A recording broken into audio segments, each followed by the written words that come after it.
Praise the Lord, hallelujah. आप सभी को जय मसीह की।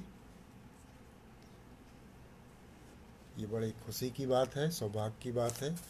परमेश्वर ने हमें ये मौका दिया कि शाम को इस संध्या बेला में हम सब मिलकर परमेश्वर की स्तुति आराधना करने पाएँ। और माफ़ी चाहूँगा, थोड़ा सा लेट हो गया। आइए छोटी सी प्रार्थना करते हैं। धन्यवाद धन्यवाद धन्यवाद सर्वसमर्थी परमेश्वर पिता, सारी सृष्टि के रचयिता, हम आपको धन्यवाद देते हैं प्यारे प्रभु। आपके प्रेम के लिए हम आपको धन्यवाद देते हैं प्यारे परमेश्वर। आपने मुझसे सभी से इतना प्रेम किया प्रभु जी कि आपने हम सबको बचाने के लिए परमेश्वर, हम सबको नाश न होने के लिए प्रभु जी, आपने अपने इकलौते पुत्र हमारे प्रभु यीशु मसीह को इस दुनिया में भेज दिया प्रभु जी। उन्होंने प्रभु जी जो हमारे पापों के लिए जो कीमत चुकाई प्रभु जी कलवरी के क्रूस पर, वहाँ से जो लहू बहाया प्रभु जी, उसी लहू को लेकर हम इस समय परमेश्वर पिता आपके सिंहासन के पास आने का साहस करते हैं। हे पिता, हमारी जो अभी गीत को गाएंगे, जो वचन को पढ़ेंगे प्यारे परमेश्वर, उस सब पर आपकी आशीष हो। मैं बोलने वाला नहीं प्रभु जी, बल्कि आप हो प्यारे परमेश्वर। हे पिता, हम धन्यवाद देते हैं कि आपने हमको आगरा मसीह में। Hallelujah, praise the Lord, thank you Jesus. धन्यवाद धन्यवाद धन्यवाद। आइए एक छोटी सी प्रार्थना हो गई, अब इस पे एक गीत गाते हैं। अब बड़े दिन का इस समय सीजन चल रहा है, बड़े दिन का महीना है, तो बड़े दिन के उस पे ही एक गीत गाते हैं प्रभु यीशु मसीह का। जब प्रभु यीशु मसीह इस दुनिया में आए हम सबको बचाने के लिए, आया मसीह चरनी में तू, पापियों को बचाने को, लाए ईमान जो बेटे पर, करेगा पार इस दुनिया को। दुनिया गुनाह में डूब रही थी, सादिक गुमराह हो रहे थे, छोड़ा आसमान बना इंसान, मिली नजात इस दुनिया को। आया मसीह दुनिया में तू, पापियों को बचाने को, लाए ईमान जो बेटे पर, करेगा पार इस दुनिया को। बैतलहम के मैदानों में गड़रिये रात सो रहे थे, सुना फरिश्तों की जुबान, पैदा हुआ है ख्रिस्ट निधान। आया मसीह दुनिया में तू, पापियों को जो बेटे पर, करेगा पार इस दुनिया को। आलिमों ने किताबों से पढ़ी पैदाइश की तफसीर, चल दिए वो भी ऊँटों पर, चल दिए वो भी ऊँटों पर, तेरी हयात का पीछा कर। आया मसीह दुनिया में तू, पापियों को बचाने को लाए ईमान, जो बेटे पर करेगा पार इस दुनिया को। समुंदर की सब लहरों पर, दुनिया की हर जुबानों पर है उसका नाम, है उसका काम, सारा जहां लाए ईमान। आया मसीह ईमान, जो बेटे पर करेगा पार इस दुनिया को। Praise the Lord, hallelujah. सचमुच में प्रभु यीशु मसीह इस दुनिया में आया तो उसको कहीं जगह नहीं मिली, चरनी में जगह मिली। वो पापियों को बचाने के लिए आया। स्वयं परमेश्वर अपने पूरे वैभव को, अपनी पूरी महिमा को, अपने सत्ता को सब स्वर्ग में छोड़ करके वो इस धरती पर आया और इतना विनम्र हुआ कि उसने चरनी में जन्म लिया, गौशाले की चरनी में, जिसमें गाय वगैरह उनकी जो खाना खाने का भूसा वगैरह का जो खाना खाने की होता है वो। Hallelujah, praise the Lord. परमेश्वर का धन्यवाद हो इस सुंदर गीत के लिए। आइए अब हम परमेश्वर के वचन से चलेंगे, परमेश्वर के वचन में चलेंगे। और हमारा जो टॉपिक चल रहा था कि हम नया जन्म पाने के बाद किस प्रकार से परमेश्वर में बढ़ते जाएं, प्रभु यीशु मसीह में हम किस प्रकार से बढ़ें, तो उसके लिए हमने देखा था दूसरा पत्रस 3:8 कि हमको प्रभु यीशु मसीह के अनुग्रह में और उनके ज्ञान में बढ़ना है। और वो किस तरह से बढ़ना है, तो उसमें 7 बातें थीं, 7 बातें हैं। और उसमें हम पिछली बार केवल एक बात को देख पाए थे, दैनिक भोजन। हमारे दैनिक भोजन वो है पहला पत्रस 2:2 में कि जैसे नवजात बच्चा माँ के दूध की लालसा करता है, तो माँ के दूध की लालसा ये था sincere milk, pure milk of the word, वचन की लालसा, वचन की लालसा करना है। हर समय वचन को पढ़ना है, वचन पर मनन करना है। और फिर इसमें हमने और देखा था, और भी बातें थी कि किस तरह से हमको डायरेक्ट बाइबल से वचन को पढ़ना है, कोई फार्मूला बेबी फूड नहीं लेना है। जब हमारे पास ये माँ का दूध है तो हम बेबी फूड की तरफ क्यों चले, उसको क्यों लें। जब ये वचन है हमारे पास तो हम किसी अन्य प्रचारक से, किसी अन्य लोगों से उस पर टोटली डिपेंड न रहें। सुने, उनके वचनों को सुने, मैं भी सुनता हूँ अन्य प्रचारकों के, लेकिन इस बाइबल के इस वचन का जरूर अध्ययन करना है, इसको जरूर पढ़ना है। Right, okay.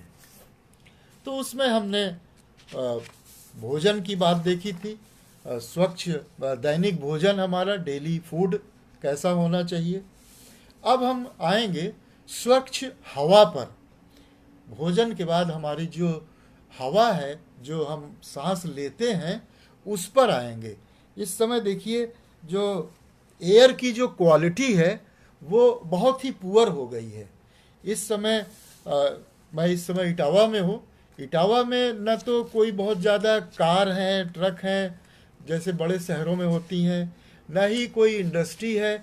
फिर भी इटावा की जो एयर की जो क्वालिटी है वो बहुत ख़राब क्वालिटी है। तो हमारी जो एयर होनी चाहिए वो स्वच्छ होनी चाहिए, साफ होनी चाहिए, ख़राब नहीं होनी चाहिए। तो इसके लिए लोग प्रेज द लॉर्ड, राहुल भैया, मेरा बेटा बेंगलोर से प्रेज द लॉर्ड बोला है, praise the Lord, God bless you. तो मैंने क्या काम किया कि स्वच्छ हवा, जैसे बाहर रहते हैं तो कोई क्या करें, कुछ नहीं कर सकते हैं, मास्क लगा लें, उससे फिल्टर होकर के हवा अंदर आती है। और हमने एयर फिल्टर लगवा रखा है अपने कमरे में, उसमें एयर फिल्टर, जो कि जो कमरे की, जो रूम की जो एयर है वो उसको फिल्टर करके प्यूरिफाई करती है। तो देखिए हम लोग कितना प्रयास करते हैं स्वच्छ हवा पाने के लिए, और स्वच्छ हवा अगर ना मिले तो जो गंदगी है, जो प्रदूषण है, वो हमारे अंदर आकर के हमको प्रदूषित कर देता है, कंटामिनेट कर देता है। तो हमको बाइबल के उसमें वचन के हिसाब से देखें कि स्वच्छ हवा क्या है, हमारे अंदर कोई दूसरी प्रकार की विचारधाराएं ना आने पाए, हम परमेश्वर के ही उसमें हर समय रहें।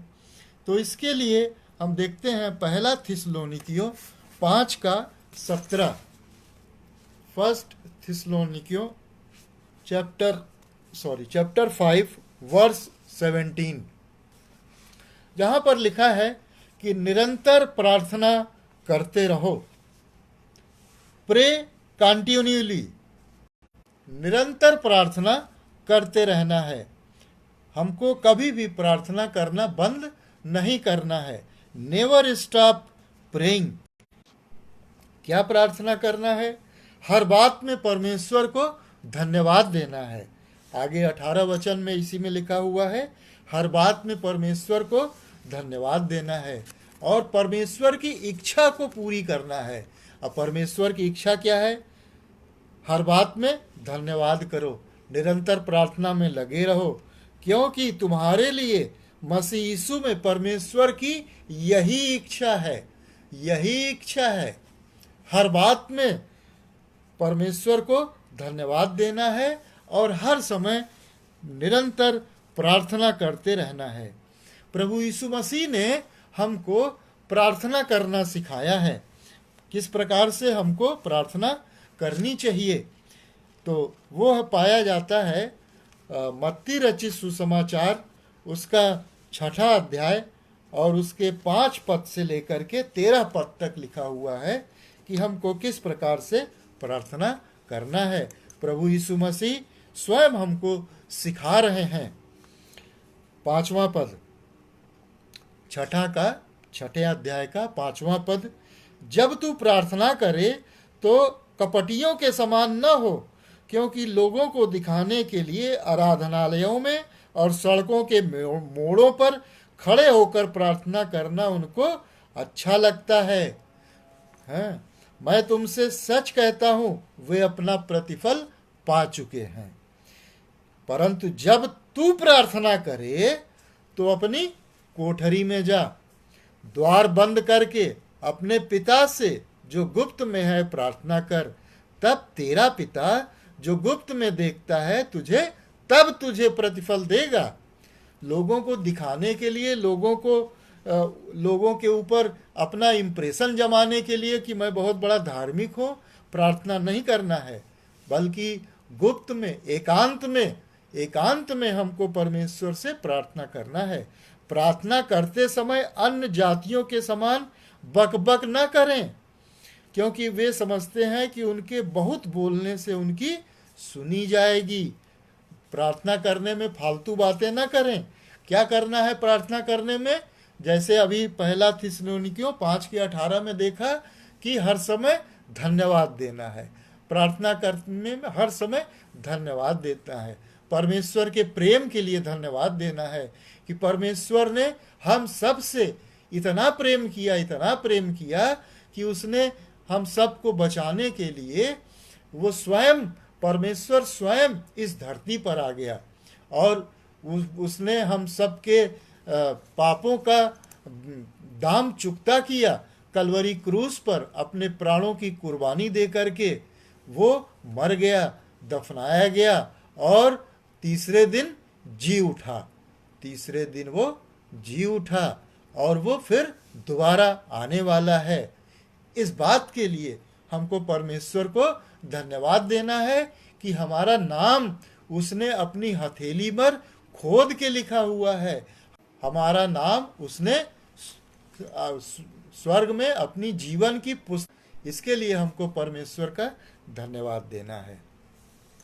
इसके लिए, इसलिए तुम उनके समान न बनो, क्योंकि तुम्हारा पिता तुम्हारे मांगने से पहले ही जानता है कि तुम्हारी क्या क्या आवश्यकताएं हैं। मांगने से पहले वो जानता है भाई।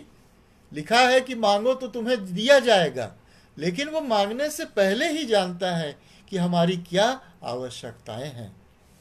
अतः 9वें पद में लिखा है, अतः तुम इस रीत से प्रार्थना किया कर, हे हमारे पिता, तू जो स्वर्ग में है, तेरा नाम पवित्र माना जाए, तेरा राज्य आए, तेरी इच्छा जैसे स्वर्ग में पूरी होती है वैसे पृथ्वी पर भी हो। हमारे दिन भर की रोटी आज हमें दे, और जिस प्रकार हमने अपने अपराधियों को क्षमा किया है, वैसे ही तू भी हमारे अपराधों को क्षमा कर, और हमें परीक्षा में न पड़ने दे, परंतु बुराई से बचा, क्योंकि राज्य, पराक्रम और महिमा सदा आपका ही है।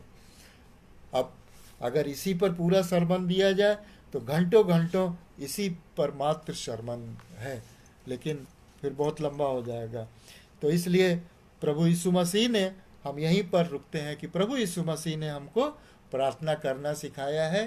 क्या कहा है कि एकांत में प्रार्थना करो।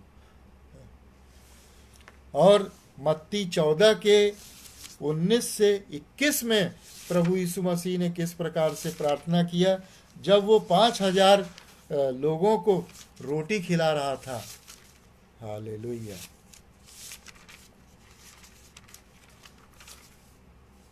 चौदह के 19 से, तब उसने लोगों को घास पर बैठने को कहा और उन 5 रोटियों और 2 मछलियों को लिया और स्वर्ग की ओर देकर धन्यवाद दिया। क्या प्रार्थना किया प्रभु यीशु मसीह ने? 5000 लोग खिलाने के लिए हैं, और उन्होंने क्या किया? उनके पास 5 रोटी है और 2 मछली है। वो ये नहीं सोच रहे हैं कि 5 रोटी से ये 5000 लोग कैसे खा जाएंगे। उनको मालूम है, उनको परमेश्वर पर भरोसा है, विश्वास है। परमेश्वर को धन्यवाद दिया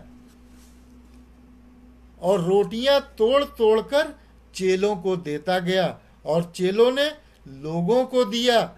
जब सब खाकर तृप्त हो गए, वो रोटी तोड़ते जा रहे हैं, चेलों को देते जा रहे हैं, चेले लोग उनको देते जा रहे हैं, लोगों को सब खाते जा रहे हैं, और भैया सब खा करके पेट भर के खाए, तृप्त हो गए।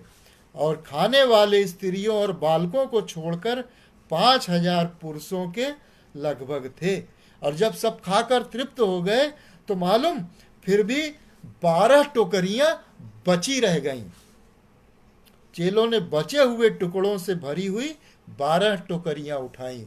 ये है पर चमत्कार, ये है प्रभु यीशु मसीह का चमत्कार, ये है शक्ति प्रार्थना करने की, ये है शक्ति परमेश्वर को धन्यवाद देने की। एक और पद में देखते हैं कि प्रभु यीशु मसीह किस प्रकार से बच्चों को, छोटे बच्चों को आशीष देते हैं।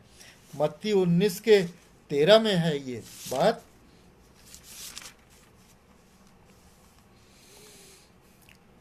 तब लोग बालकों को उसके पास लाए कि वह उन पर हाथ रखे और प्रार्थना करे, पर चेलों ने उन्हें डांटा।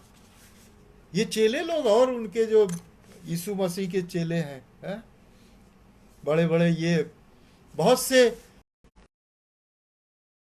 ऐसे हैं, लोगों को प्रभु यीशु मसीह के पास आने नहीं देते हैं।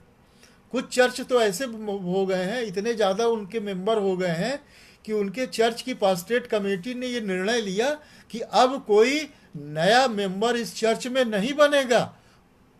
पता नहीं वो लोग प्रभु यीशु मसीह को भी चर्च में आने देंगे कि नहीं आने देंगे। Praise the Lord. 14वें पद में यीशु ने कहा, बालकों को मेरे पास आने दो, उन्हें मना मत करो, क्योंकि स्वर्ग का राज्य ऐसों ही का है। और वह उन पर हाथ रख करके उनको आशीष दिया और फिर वो चला गया। Praise the Lord, hallelujah. प्रभु यीशु मसीह हमको सिखाते हैं कि किस प्रकार से हमको प्रार्थना करनी चाहिए स्वच्छ हवा पाने के लिए। उसके लिए मरकुस रचित सुसमाचार उसका पहला अध्याय और उसके 35 पद में हम देखते हैं कि प्रभु यीशु मसीह दिन, प्रातः और सायंकाल, सुबह और शाम, मॉर्निंग और इवनिंग प्रार्थना किया करते थे। भोर को दिन निकलने से बहुत पहले, भोर को दिन निकलने, अभी सनराइज नहीं हुआ है। हाँ, सनराइज, हाँ एक सर्विस होती है सनराइज सर्विस। भोर को 3 या 4 बजे की बात है। अभी सूरज निकलने में, दिन निकलने में से बहुत पहले वह उठकर निकला और एक जंगली स्थान में गया, एकांत स्थान में गया और वहां प्रार्थना करने लगा। प्रभु यीशु मसीह दिन और रात, सुबह शाम रात को वो प्रार्थना किया करता था। Praise the Lord. आइए इसी मरकुस में देखते हैं उसका 6ठा अध्याय और उसके 45 से 47 पद तक देखते हैं। 6ठा अध्याय 45 से 47 तक। जब प्रभु यीशु मसीह 5000 लोगों को खाना खिला चुके, तब उसने तुरंत अपने चेलों को नाव पर चढ़ने के लिए विवश किया कि वे उससे पहले उस पार बैतसदा को चले जाएं, जब तक कि वह लोगों को विदा करे। और 46 पद में उन्हें विदा करके वह पहाड़ पर प्रार्थना करने को गया। पहाड़ पर जहाँ कोई नहीं रहता है, वो वहाँ पर प्रार्थना करने को गया। अपना काम किया, लोगों को विदा किया और फिर तुरंत परमेश्वर के अपने पिता के पास पहुंच गया। परमेश्वर पिता उसको धन्यवाद देने के लिए। तो इस तरह से हमको प्रार्थना करना प्रभु यीशु मसीह ने सिखाया है कि हर समय उसको, प्रभु परमेश्वर को धन्यवाद देना है। यूहन्ना 17 में देखते हैं कि प्रभु यीशु मसीह अपने चेलों के लिए प्रार्थना करते हैं। प्रभु यीशु मसीह नए जो विश्वासी लोग होंगे उनके लिए प्रभु यीशु मसीह प्रार्थना करते हैं। अपने चेलों के लिए ये प्रभु यीशु मसीह की महायाजकीय प्रार्थना है। सबसे बड़ा पुरोहित है ये, सबसे बड़ा पास्टर साहब है, सबसे बड़े पादरी साहब हैं, ये वो प्रार्थना करते हैं। तो हम देखते हैं कि इस अध्याय में भी अपने चेलों के लिए 6ठे पद से है, मैंने तेरा नाम उन मनुष्यों पर प्रकट किया है जिन्हें तूने जगत में से मुझे दिया। वे तेरे थे और तूने उन्हें मुझे दिया और उन्होंने तेरे वचन को मान लिया। अब वे जान गए हैं कि जो कुछ तूने मुझे दिया वह सब तेरी ओर से है, क्योंकि जो वचन तूने मुझे दिए मैंने उन्हें उनको पहुंचा दिए और उन्होंने उनको ग्रहण किया और सच सच जान लिया कि मैं तेरी ओर से आया हूँ और विश्वास कर लिया कि तू ही ने मुझे भेजा है। ये प्रभु यीशु मसीह पिता परमेश्वर से बात कर रहे हैं। मैं उनके लिए विनती करता हूँ, ये प्रार्थना कर रहे हैं। देखिए, मैं उनके लिए विनती करता हूँ, संसार के लिए विनती नहीं करता, परंतु उन्हीं के लिए जिन्हें तूने मुझे दिया है, क्योंकि वे तेरे हैं और जो कुछ मेरा है वह सब तेरा है और जो तेरा है और इनसे मेरी महिमा प्रकट हुई है। मैं अब जगत में न रहूंगा, परंतु ये जगत में रहेंगे और मैं तेरे पास आता हूँ। हे पवित्र पिता, अपने उस नाम से जो तूने मुझे दिया है उनकी रक्षा कर, क्योंकि वे हमारे समान एक हों। प्रभु यीशु मसीह परमेश्वर पिता से अपने चेलों के लिए प्रार्थना कर रहे हैं कि हे पवित्र पिता, अपने उस नाम से जो तूने मुझे दिया है उनकी रक्षा कर।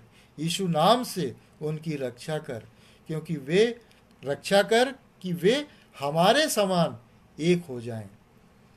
जब मैं उनके साथ था तो मैंने तेरे उस नाम से जो तूने मुझे दिया है उनकी रक्षा की। मैंने उनकी चौकसी की और विनाश के पुत्र को छोड़कर उनमें से कोई नष्ट नहीं हुआ। परमेश्वर का धन्यवाद। कैसा महान परमेश्वर है हमारा पिता। सभी विश्वासियों के लिए देखिए 20 पद से आगे प्रार्थना करते हैं। मैं केवल इन्हीं के लिए विनती नहीं करता, चेलों के लिए ही केवल नहीं कह रहा है, बल्कि भविष्य में आने वाले 2000 साल बाद जो लोग होंगे, जो उन प्रभु यीशु मसीह पर विश्वास करेंगे, विजय कुमार द्विवेदी के लिए प्रभु यीशु मसीह ने उस समय प्रार्थना की। मैं केवल इन्हीं के लिए विनती नहीं करता, परंतु उनके लिए भी जो इनके वचन के द्वारा मुझ पर विश्वास करेंगे। भविष्य में सन 2021 साल में आज की तारीख में जो प्रभु यीशु मसीह पर विश्वास करेंगे, उनके लिए भी प्रभु यीशु मसीह परमेश्वर पिता से स्वर्ग में प्रार्थना कर रहा है, विनती कर रहा है। वे सब एक हों, जैसा तू हे पिता मुझ में है और मैं तुझ में हूं, वैसे ही वे भी हम में हो, जिससे संसार विश्वास करे कि तू ही ने मुझे भेजा है। वह महिमा जो तूने मुझे दी मैंने उन्हें दी, कि वे वैसे ही एक हों जैसे कि हम एक हैं। मैं उनमें और तू मुझ में, कि वे सिद्ध होकर एक हो जाएं, और संसार जाने कि तू ही ने मुझे भेजा, और जैसा तूने मुझसे प्रेम रखा वैसा ही उनसे प्रेम रखा। 24वें पद में प्रभु यीशु मसीह परमेश्वर पिता से कहते हैं, हे पिता, मैं चाहता हूं कि जिन्हें तूने मुझे दिया है, जहां मैं हूं वहां वे भी मेरे साथ हों, कि वे मेरी उस महिमा को देखें जो तूने मुझे दी है। एक दिन प्रियो, हम लोग परमेश्वर पिता के, प्रभु यीशु मसीह के साथ होंगे और परमेश्वर की उस महिमा को, परमेश्वर की उस ग्लोरी को देखने पाएंगे। वो कौन सी ग्लोरी है, कौन सी महिमा है जो परमेश्वर पिता ने प्रभु यीशु मसीह को दी? क्योंकि तूने जगत की उत्पत्ति से पहले मुझसे प्रेम रखा। जगत की उत्पत्ति से पहले मुझसे प्रेम रखा। हे धार्मिक पिता, संसार ने मुझे नहीं जाना, परंतु मैंने तुझे जाना है, और इन्होंने भी जाना कि तू ही ने मुझे भेजा है। मैंने तेरा नाम उनको बताया और बताता रहूंगा, कि जो प्रेम तुझको मुझसे था वह उनमें रहे और मैं उनमें रहूं। प्रभु यीशु मसीह कहते हैं, मैं दाखलता हूं, तुम डालियां हो। मैं तुम में रहूं, तुम मुझ में रहो, तुम मुझ में बने रहो। इस प्रकार से प्रभु यीशु मसीह निरंतर प्रार्थना कर रहे हैं। प्रभु यीशु मसीह जब हम सबके पापों के प्रायश्चित के लिए, अपनी कुर्बानी देने के लिए का जब समय आ गया था, गतसमनी के बाग में,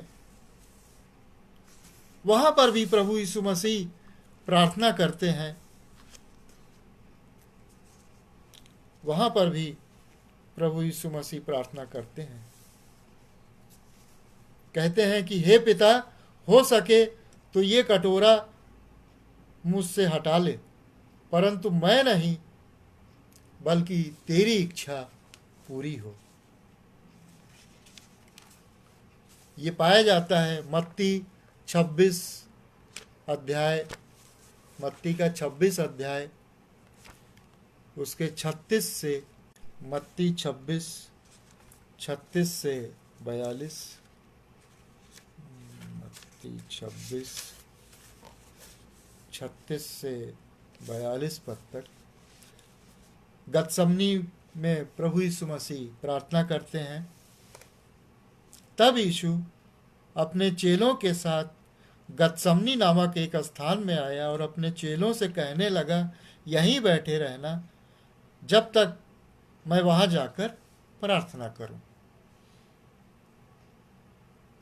वह पतरस और जबद्दी के दोनों पुत्रों को साथ ले गया और उदास और व्याकुल होने लगा। तब उसने उनसे कहा, मेरा जी बहुत उदास है। तब उसने कहा कि मेरा जी बहुत उदास है, यहाँ तक कि मेरा प्राण निकला जा रहा है। तुम यहीं ठहरो और मेरे साथ जागते रहो, मेरे साथ जागते रहो। प्रभु के साथ हमको जागते रहना है। मालूम, आज दुनिया खुली आंखों से सोती रहती है। मतलब जगे तो हैं, लेकिन उनका अंतर्मन नहीं जगा है। वो ये नहीं जानते हैं कि हम कौन हैं, प्रभु यीशु मसीह में हम कौन हैं। परमेश्वर ने तो हमको अपनी समानता में रचा है। सो गए हैं, भूल गए हैं, जानते ही नहीं इस बात को। फिर वह थोड़ा और आगे बढ़कर मुंह के बल गिरा और प्रार्थना की। देखिए, प्रार्थना करने का एक यहां पर एक पोजीशन दिया हुआ है। शुरू में जब मैं इसमें आया मसीहियत में, पहले तो मैं मंदिर में जाता था। मंदिर में क्या होता है कि फर्श पर लोग बैठ जाते हैं, जमीन पर, या दंडवत करते हैं, पेट के बल लेट जाते हैं, हाथ आगे सीधा करके। जब मैं पहली बार जब प्रभु यीशु मसीह में आया और चर्च में जाने का मुझको मौका लगा, तो मैंने देखा, अरे यहाँ तो लोग जूता चप्पल सब पहन करके प्रभु के मंदिर में आ रहे हैं। बढ़िया कुर्सी है, बेंच है लगी हुई, उस पे बैठ करके, पैर रखने के लिए भी बना हुआ है, उस पे बैठ करके बस थोड़ा सा सर झुका लिया और कर लिए प्रार्थना। प्रभु यीशु मसीह देखिए किस प्रकार से यहाँ पर प्रार्थना करने के बारे में बता रहे हैं। वह मुंह के बल गिरा, मतलब पेट के बल होके दंडवत किया पर, और प्रार्थना की, हे मेरे पिता, यदि हो सके तो यह कटोरा मुझसे टल जाए, फिर भी जैसा मैं चाहता हूं वैसा नहीं, मेरी इच्छा नहीं प्रभु, परंतु जैसा आप चाहते हैं आपकी इच्छा पूरी हो। वो व्याकुल था, उसका जी घबरा रहा है। मालूम है उसको आगे अभी कौन कौन सी यातनाएं सहनी है। हम सबके किस किस कौन कौन से पापों का जो हमको दाम चुकाना था, अब उसको चुकाना है।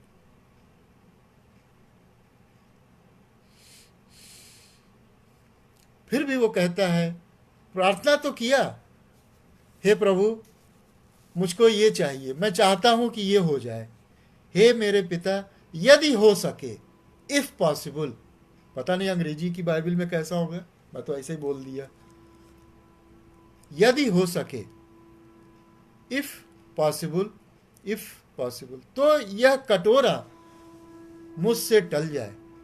ये जो लोगों के पापों से भरा हुआ जो ये कटोरा है जो मुझे पीना है, ये टल जाए, हट जाए। तो भी जैसा मैं चाहता हूं वैसा नहीं, मेरी इच्छा नहीं प्रभु, तेरी मर्जी पूरी हो। इसीलिए प्रभु यीशु ने प्रार्थना में सिखाया, हे हमारे पिता तू जो स्वर्ग में है, तेरा राज जाए, तेरी इच्छा पूरी हो। फिर उसने 40 में फिर उसने चेलों के पास आकर उन्हें सोते पाया।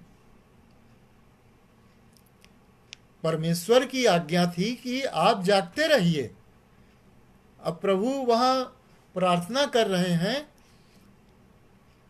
और यहां चेले अपना खर्राटे भर रहे हैं, सो रहे हैं, उन्हें सोते पाया।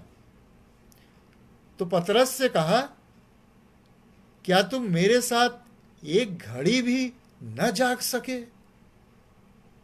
हे प्रियो, हमारी जो भी जिंदगी है,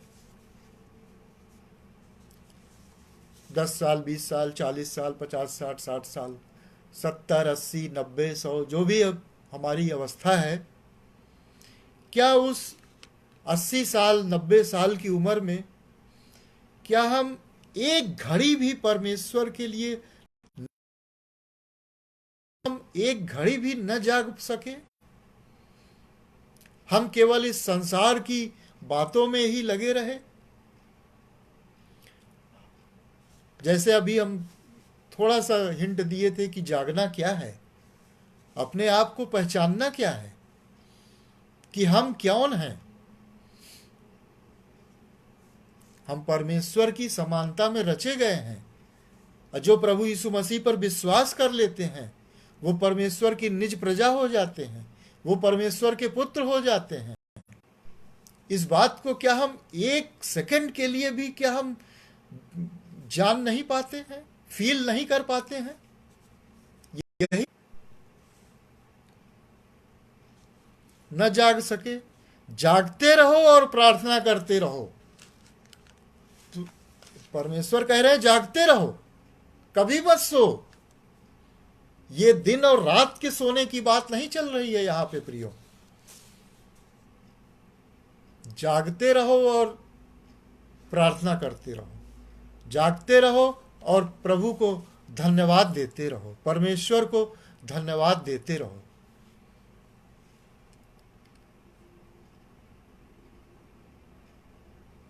बयालीसवें पद में फिर प्रभु कहता है, फिर उसने दूसरी बार जाकर यह प्रार्थना की, हे मेरे पिता, यदि यह मेरे पिए बिना नहीं हट सकता तो तेरी इच्छा पूरी हो। देखिए पहले क्या प्रार्थना किया, यदि हो सके तो यह कटोरा मुझसे टल जाए। और फिर 42वें में कहते रहे हैं प्रभु, हे मेरे पिता, यदि यह मेरे पिए बिना नहीं हट सकता तो तेरी इच्छा पूरी हो। तब उसने आकर उन्हें फिर सोते पाया।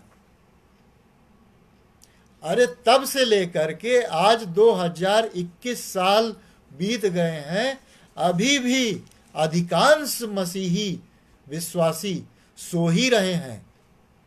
मैं कह सकता हूं कि 99.99% लोग सो रहे हैं। ये दिन और ये रात के सोने की बात नहीं है और दिन के जागने की बात नहीं हो रही है। जागते रहो और प्रार्थना करते रहो।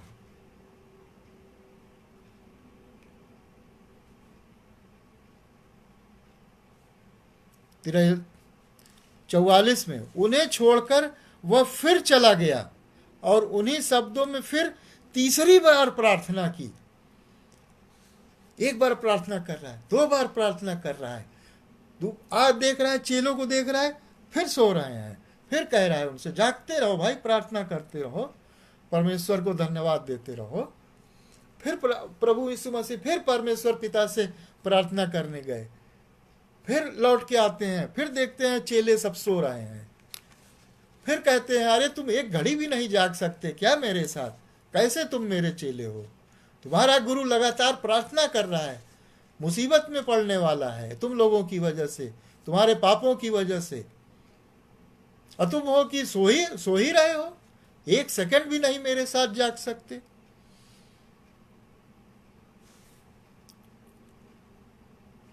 तिरालीस में, तब उसने आकर उन्हें फिर सोते पाया, क्योंकि उनकी आंखें नींद से भरी हुई थी। वाह, इतनी नींद होती है प्रियो कभी कभी कि कुछ आदमी को कुछ सूझता ही नहीं है।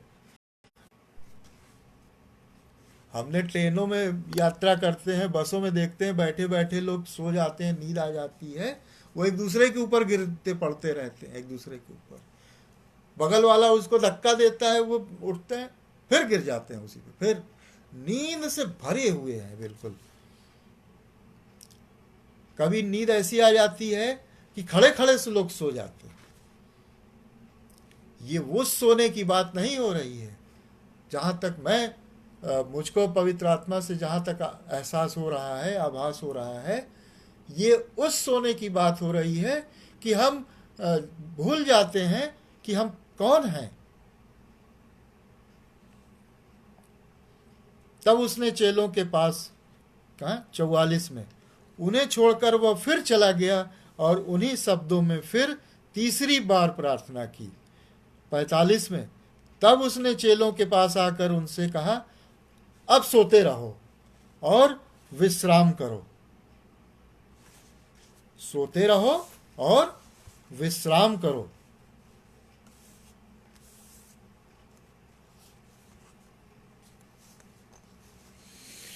हालेलुया। तो प्रभु यीशु मसीह की तरह ही पौलुस ने भी प्रार्थना करना सीखा।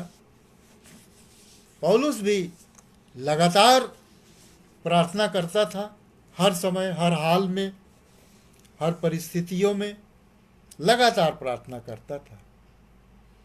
यहां तक कि वो जब वो जेल में था, आधी रात को प्रार्थना कर रहा है। वाह, आइए देखते हैं प्रेरितों के काम 16:25। प्रेरितों के काम 16:25, जहां पौलुस और सिलास बंदीगृह में हैं। आधी रात के लगभग पौलुस और सिलास प्रार्थना करते हुए परमेश्वर के भजन गा रहे थे। क्या बात है! वो परेशान नहीं है अपनी स्थितियों से, परिस्थितियों से। प्रार्थना करते हुए भजन गा रहे हैं। और क्या हो रहा है? कैदी उनकी सुन रहे हैं। जो जेल में जो और लोग कैदी हैं वो सुन रहे हैं। और जैसे हमने देखा ना, सबसे पहले ही देखा था, प्रार्थना करना क्या है। पहला थिस्सलुनीकियों 5:17 प्रार्थना करते रहो लगातार, और 18वें में हर बात में उसको धन्यवाद दो। यही प्रभु की इच्छा है। परमेश्वर हमसे यही चाहता है और कुछ नहीं चाहता। हम थैंकलेस पर्सन न बने और धन्यवादी बने रहें। तो देखिए क्या होता है जब पौलुस और सिलास बंदी गृह में आधी रात को प्रार्थना कर रहे हैं, परमेश्वर को धन्यवाद दे रहे हैं और परमेश्वर का भजन गा रहे हैं। तो क्या हो रहा है? और कैदी सब सुन रहे हैं मस्त। ये को नहीं कोई कह रहा है अरे आधी रात को क्या तुम शोर मचा रहे हो, सोने नहीं देते हमको। कोई कुछ नहीं कह रहा है, सारे कैदी सुन रहे हैं। इतने में एकाएक बड़ा भूकंप आया। ये देखिए प्रार्थना की शक्ति, भजन की शक्ति। यहां तक कि बंदीगृह की जो नींव है वो भी हिल गई और तुरंत सब दरवाजे खुल गए और सबके बंधन खुल गए। प्रार्थना की शक्ति देखिए। Praise the Lord, hallelujah. और क्या हुआ 27 में कि दरोगा जाग उठा। दरोगा जाग उठा और बंदीगृह के द्वार खुले देखकर समझा कि कैदी भाग गए। अतः उसने देखा कि कैदी सब भाग गए तो वो डर गया। तो उसने अपने आप को मारना चाहा। अतः उसने तलवार खींचकर अपने आप को परंतु पौलुस ने ऊंचे शब्द से पुकार के कहा, अरे भैया, अपने को कोई हानि मत पहुंचाओ, अपने को मत मारो, देखो हम सब यहीं पर हैं, कोई कहीं नहीं भागा है। वो दरोगा भी देख करके, वो जेल का जेलर भी देख करके, ये सुन करके, देख करके बड़ा आश्चर्यचकित हुआ। बोला, अरे बंदी गृह के जेल के सारे दरवाजे खुल गए थे, इनके हाथों में जो हथकड़ी और बेड़ियां पड़ी थी सब खुल गई, लेकिन इनमें से कोई भी नहीं भागा। ये जरूर कोई देवता लोग हैं। वो क्या हुआ, तब वह दिया मंगवाकर भीतर लपका और कांपता हुआ पौलुस और सिलास के आगे उनके पैरों पर गिर पड़ा और उनसे कहा, उद्धार पाने के लिए मैं क्या करूं, मुझको भी बताइए कि इस अवस्था को, जिस अवस्था में आप हैं, इस अवस्था में भी आप प्रार्थना करते रहे और परमेश्वर का भजन और गीत गाते रहे। इसको अनंत जीवन पाने के लिए, उद्धार पाने के लिए मैं क्या करूं? पौलुस कहता है, प्रभु यीशु मसीह पर विश्वास कर।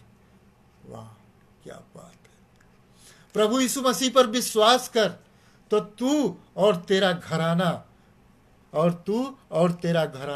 उद्धार पा। उन्होंने कहा, प्रभु यीशु मसीह पर विश्वास कर तो तू और तेरा घराना उद्धार पाएगा। विश्वास कर परमेश्वर के प्रेम पर। उस सनातन परमेश्वर ने हम सब से इतना प्रेम किया कि उसने हम सब के लिए अपने पुत्र को स्वयं इस धरती पर भेज दिया। प्रभु यीशु मसीह पर विश्वास कर तो केवल तू ही नहीं, तेरा पूरा घराना उद्धार पा जाएगा। Thank you Jesus. और देखिए पौलुस कैसे प्रार्थना करता रहा, इसी प्रेरितों के काम में देखते हैं। जब वो सभी इफिसियों की कलीसिया के एल्डर्स को वो सब चार्ज सौंप देता है, उस समय वो प्रार्थना करता है। प्रेरितों के काम 20:36 में है ये। प्रेरितों के काम 20:36 में है। यह कहकर उसने घुटने टेके और उन सब के साथ प्रार्थना की। यहाँ इफुसुस की प्राचीनों को, बुजुर्गों को उपदेश देते समय देने के बाद ये बात यहाँ उन लोगों के लिए प्रार्थना किया है।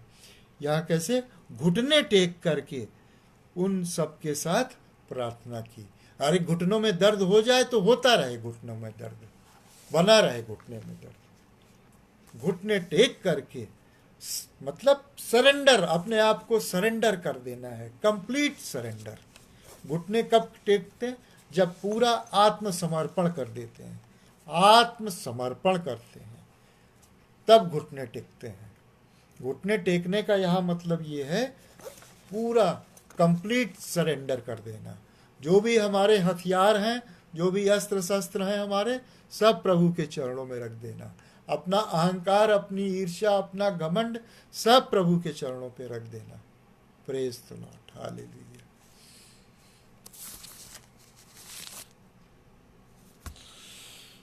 Oh my God.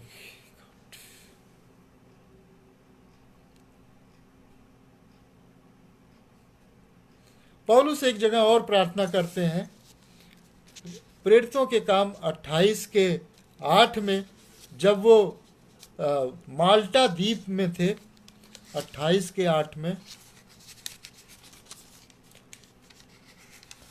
अब 15 मिनट तो हम लेट से आए थे, तो हम 15 मिनट और ज्यादा तो ले ही सकते हैं, है ना सबनम दीदी?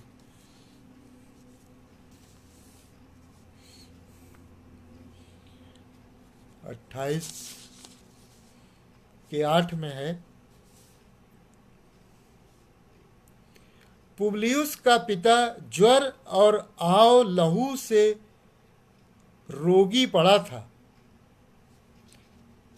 यहाँ क्या होता है कि पौलुस एक जहाज से यात्रा कर रहा था और वो जहाज नष्ट हो जाता है, टूट जाता है, और सब लोग किसी तरह से बच करके एक टापू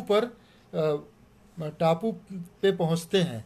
और वहाँ पर टापू पे पहुंच करके वहाँ के लोग जो है उसको, बहुत लंबी कहानी है, ये तो थोड़ा सा ज़्यादा हो जाएगा। थैंक यू थैंक यू दीदी। हाँ, तो वहाँ के जो लोग थे उन लोगों के बीच में पौलुस उनके प्रार्थना करके उन लोगों को चंगाई, चमत्कार होते हैं वहाँ पर कुछ। थैंक यू, धन्यवाद। कुछ चिन्ह और चमत्कार होते हैं, तो वहाँ के लोग पौलुस पर, प्रभु यीशु मसीह पर विश्वास करने लगते हैं। और वहाँ का जो प्रधान जो है, उसके पिता को बुखार था और उसको आव होती थी, और वो भी खूनी, लहू लिखा है, खूनी आव होती थी। ये एक मेडिकल वो उसका है, इसमें बीमारी होती है, पेचिस टाइप की, जिसमें ब्लड भी आ रहा है। वो रोगी पड़ा था। अतः पौलुस ने उसके पास घर में जाकर प्रार्थना की और उस पर हाथ रखकर उसे चंगा किया। क्या बात है! उस पर प्रार्थना किया हाथ रख करके, और वो चंगा हो गया। बुखार था, जाने कौन सा बुखार होगा। आज तो सुनते हैं कि वो डेंगू का बुखार है, उससे आदमी मर जा रहा है, तो फलाना बुखार हो रहा है। प्रार्थना किया और वो चंगा हो गया। प्रार्थना करने में क्या किया होगा? सबसे पहले परमेश्वर को धन्यवाद दिया होगा। Praise the Lord. परमेश्वर के प्रेम के लिए उसने धन्यवाद दिया होगा। परमेश्वर के उस बात के लिए धन्यवाद दिया होगा कि परमेश्वर ने हम सबको बचाने के लिए, हमारे पापों को से हमको निजात देने के लिए, हमको अनंत जीवन देने के लिए उन्होंने, प्रभु यीशु मसीह ने कलवरी क्रूस पर अपनी कुर्बानी दी। इस बात के लिए धन्यवाद दिया होगा। और इस सब के बाद पौलुस ने इस रोगी के लिए, ये यहाँ के ये प्रधान है गांव का, उस टापू का प्रधान है, उसके पापा के लिए प्रार्थना किया और वो चंगा हो गया। और फिर क्या हुआ, आगे 9 में देखते हैं। तब ऐसा हुआ तो उस द्वीप के बाकी बीमार आए और चंगे किए गए। देखिए, वो लोगों को, मतलब यीशु मसीह के बारे में बता नहीं रहा है अभी यहाँ पर, लेकिन बस सिंपली प्रार्थना कर रहा है लोगों के लिए, और लोग चंगाई पाते जा रहे हैं प्रभु यीशु मसीह के नाम से, और लोग फिर उसकी बात पर विश्वास कर रहे हैं। 9 में, तब ऐसा हुआ तो उस द्वीप के बाकी बीमार आए और चंगे किए गए। 10वें में, उन्होंने हमारा बहुत आदर किया, खूब रिस्पेक्ट की, खूब आदर किया। अरे, इस बात को तो मैं समझ सकता हूँ, जब चुनाव में ड्यूटी होती है ना, तो जो गांव के प्रधान लोग होते हैं खूब आदर सत्कार करते हैं, सोचते हैं क्योंकि हम उनका कुछ न कुछ फायदा दिला देंगे। यहाँ तो पौलुस उनको चंगाई बांट रहा है, चंगाई दे रहा है, तो क्यों न लोग उसका आवभगत करेंगे। और जब हम चलने लगे तो जो कुछ हमारे लिए आवश्यक था सब जहाज पर रख दिया, सब गिफ्ट, तमाम गिफ्ट रख दिए। तो हम लोगों को भी यहाँ पर एक बात आई कि जो लोग हमको प्रभु के वचन को सुनाते हैं, उनके लिए हम लोगों को भी कुछ न कुछ करना चाहिए, कुछ गिफ्ट देना चाहिए। जो भी उनके लिए आवश्यक हो वो हमको अपने प्रचारकों के लिए, अपने पासवानों के लिए करना चाहिए, जो हमको वचन की शिक्षा देते हैं, जैसा कि यहाँ पर वहाँ के लोगों ने पौलुस के लिए किया था। आइए, आज तो केवल दूसरा ही पॉइंट हो पाया, स्वच्छ हवा। चलिए, बहुत ज़रूरी है स्वच्छ हवा। स्वच्छ हवा हम तभी ले सकते हैं जब हम हमेशा प्रार्थना में लवलीन रहें। स्वच्छ हवा, सांस लेना, आना, लेना छोड़ना, इनहेल एक्सेल, हर श्वास के साथ प्रभु को धन्यवाद देना है। जब भी हम श्वास लेते हैं, स्वच्छ हवा लेते हैं, तो वो श्वास तभी स्वच्छ हो पाएगी, तभी उससे हमको एनर्जी और ताकत मिल पाएगी जब हम हर श्वास के साथ प्रभु को धन्यवाद देंगे, प्रभु से हम हर समय प्रार्थना करते रहेंगे। तभी हम ताकत पाएंगे, तभी हम नए होते जाएंगे, उकाबों की नाई उड़ेंगे और हमारी जवानी नई होती जाएगी। मालूम आपको, ताकत की चीज खाने से नहीं आती है। ताकत पावर जिम जाने से नहीं आती। ताकत पावर जिम जाने से नहीं आती है, कसरत करने से नहीं होता है। हमको ये ताकत करनी है। अगला पॉइंट हमारा कसरत का ही है, व्यायाम का। लोग ताकत के लिए कसरत करते हैं, जिम जाते हैं। नो डाउट मैं भी करता था और अभी भी थोड़ा बहुत कर ही लेता हूँ, बट उससे ताकत नहीं आती है। अच्छा पौष्टिक चीज़ें खाने से ताकत नहीं आती है, ये अनुभव है। बढ़िया बढ़िया खाने वाले लोग, आप देखिए, जो गल्ला मंडी में जो मजदूर होते हैं, जो बोरा उठाते हैं, 100-100 किलो का जो बोरा उठाते हैं, एक छोटा सा उदाहरण दे रहा हूँ, वो उनको बढ़िया खाने को नहीं मिलता है। वो बादाम, काजू, सेब, ये दूध उनको नहीं मिलता है। सूखी रोटी और गुड़ ले लिए, नमक ले लिए, प्याज, यही खा लेते हैं, 4 मोटी मोटी रोटियां। लेकिन उनके पास उन लोगों से ज़्यादा ताकत होती है। तो यहाँ ताकत की बात कह रहे हैं, जो हमारी आत्मिक ताकत है, हमारी जो पावर है, जो हमारी विल पावर है। यस, आई कैन डू, हाँ मैं कर सकता हूँ। प्रभु यीशु मसीह के अनुग्रह में, उसकी सामर्थ्य से सब कुछ संभव है। आई बिलीव, ये मैं विश्वास करता हूँ। तो ये अभी वचन की ही बातें चल रही थी। अभी तक हमने दैनिक भोजन देखा था, स्वच्छ हवा देखा, प्योर एयर प्रार्थना करना है। और फिर कभी मौका मिलेगा, परमेश्वर हमको जब कभी मौका देगा, तो फिर अन्य जो पॉइंट्स हैं एक्सरसाइज के और इन्वायरमेंट इफ़ेक्ट्स के, रेस्ट का, अपनी टेकिंग केयर, ये सब पॉइंट्स हैं, उस पर और चर्चा करेंगे। परमेश्वर का धन्यवाद हो इस सुंदर वचन के लिए। हम निरंतर हर सांस में परमेश्वर को धन्यवाद देते रहें, हर सांस में परमेश्वर को प्रार्थना करते रहें, जिससे कि हम कंटामिनेट न होने पाएँ, प्रदूषित न होने पाएँ। जब हम हर श्वास के साथ परमेश्वर को धन्यवाद देना सीख जाएंगे, तो अन्य तरफ हमारा माइंड डाइवर्ट नहीं होगा, क्योंकि हमारा माइंड हर समय परमेश्वर को धन्यवाद देने की प्रार्थना में लगा रहेगा। लोगों के बचाने की, लोगों को सर्वनाश से बचाने के लिए प्रार्थना में लगा रहेगा। जैसे आज भी प्रभु यीशु मसीह स्वर्ग में महायाजक के रूप में परमेश्वर पिता के पास बैठा हुआ हम लोगों सब के लिए प्रार्थना कर रहा है, आने वाली जनरेशन के लिए प्रार्थना कर रहा है। उस समय 2021 साल पहले उसने प्रार्थना किया था आज के लिए। 1980 में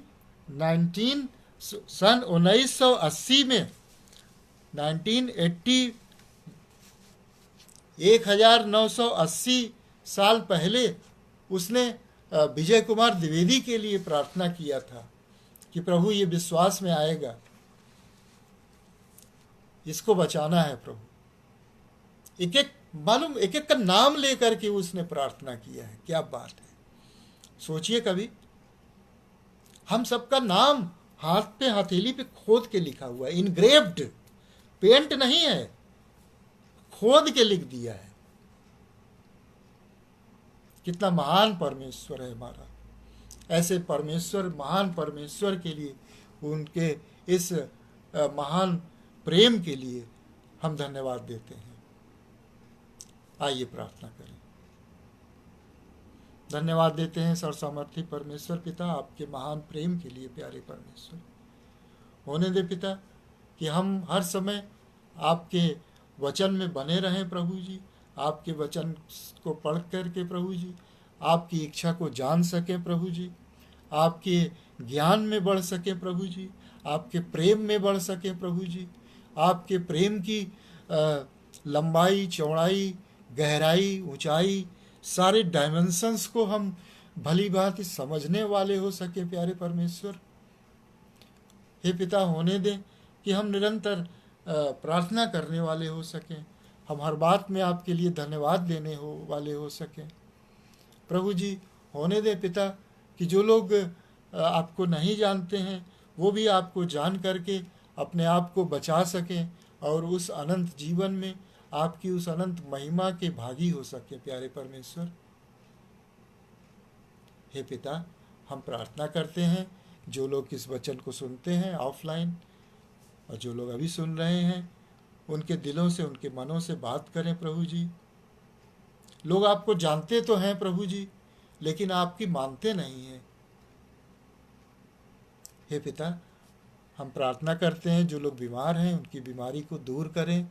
जो बुजुर्ग हैं प्रभु जी, जिनको घुटनों में प्रॉब्लम है प्रभु जी, उनकी घुटनों की समस्या को दूर करें प्यारे प्रभु।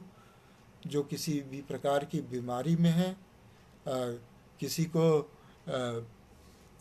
यूरिनरी ट्रैक्ट में इन्फेक्शन है प्रभु जी, आप उसको दूर करें प्यारे परमेश्वर। किसी को बुखार है प्रभु जी, उनको बुखार को दूर करें प्यारे परमेश्वर। उन सबको चंगाई दें पिता।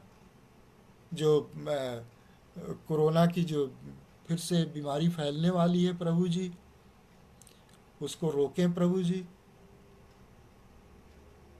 हे पिता, होने दें कि जो लोग आपको नहीं जानते हैं वो आपको जान सकें, और जो आपको जानते हैं प्रभु जी, फिर भी उन लोगों ने अपने मनों को, अपने हृदय को इतना कठोर किया हुआ है कि वो आपको प्रभु और परमेश्वर करके स्वीकार नहीं कर पाते हैं,